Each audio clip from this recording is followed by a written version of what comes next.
और genome sequencing को लेकर कोविड के दौरान बेहद परेशानियां उठानी पड़ रही हैं। इसकी वजह है रीएजेंट्स की कमी और देश के 5 लैब बंद हैं, बढ़ते केस हैं और जीनोम सीक्वेंसिंग कम होती जा रही है। जीनोम सीक्वेंसिंग दरअसल एक तरीके से ये जानने की प्रक्रिया होती है कि दरअसल जो वायरस है वो किस किस्म का है और वो कैसे बना है। और रीएजेंट्स की कमी की वजह से ये सीक्वेंसिंग, ये क्रम पता लगाने में मुश्किल हो रही है।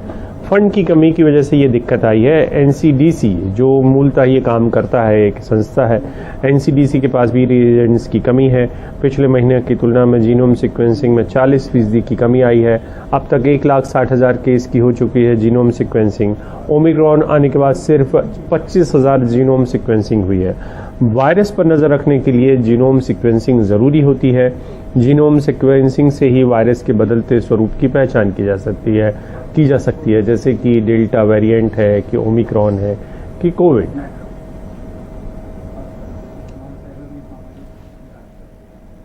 हमारे सहयोगी परिमल हमारे साथ हैं, उनके पास चलते हैं। परिमल, बताइए रीएजेंट्स के इस्तेमाल के बारे में और इसकी कमी आखिर क्यों हुई और क्या किया जा रहा है इसके लिए।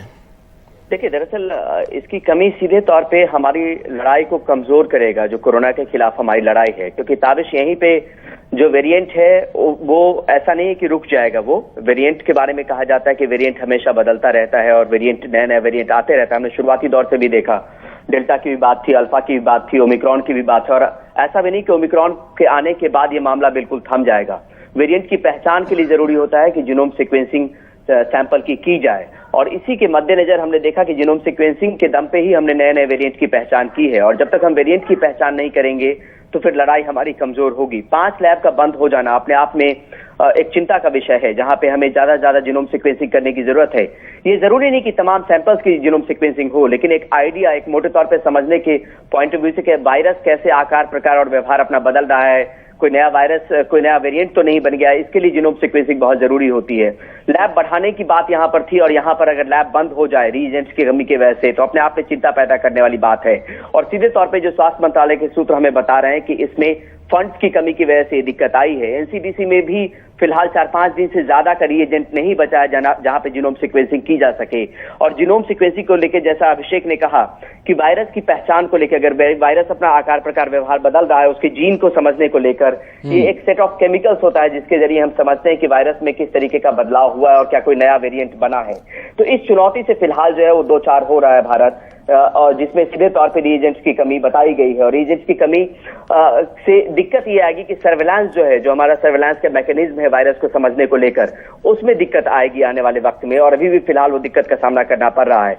4-5 लैब का बंद हो जाना, आप समझिए कि जहां पे लैब बढ़ाने की बात है, जहां पे स्वास्थ्य मंत्री ये कहते हैं कि 30,000 की कैपेसिटी है हमारी प्रति महीने जीनोम सीक्वेंसिंग करने की, यानी प्रतिदिन 1000 सीक्वेंसिंग हो सकती है, जीनोम सीक्वेंसिंग की जा सकती है, और ऐसे में 4-5 लैब बंद हो गए हैं सिर्फ रीएजेंट्स की कमी की वजह से।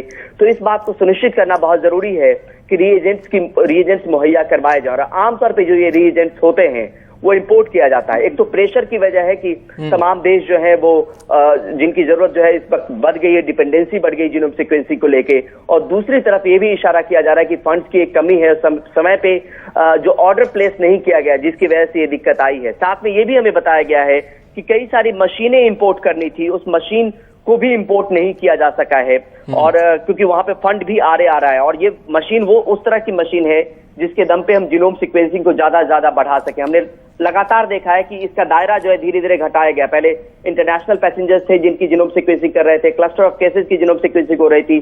फिर हमने ये भी बताया था कि जो हॉस्पिटल में एडमिट पेशेंट्स हैं और खासतौर पे आईसीयू में हैं, उनकी जीनोम सीक्वेंसिंग की जा रही है, ताकि हम ये पहचान कर पाए कि ओमिक्रॉन की मौजूदगी आखिर किस कदर है।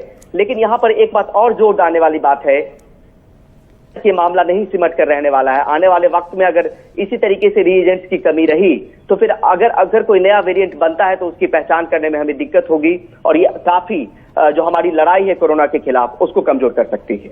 शुक्रिया परिमल आपका सब जानकारी के लिए। तो जैसे कि परिमल बता रहे थे, आप देखिए कितना जरूरी होता है ये जीनोम सीक्वेंसिंग के लिए, और जीनोम सीक्वेंसिंग कितनी जरूरी है वेरिएंट को समझने के लिए, इसका अंदाजा आप लगा सकते हैं। वो भी तब जब देश में जो मामले हैं वो लगातार बढ़ रहे हैं।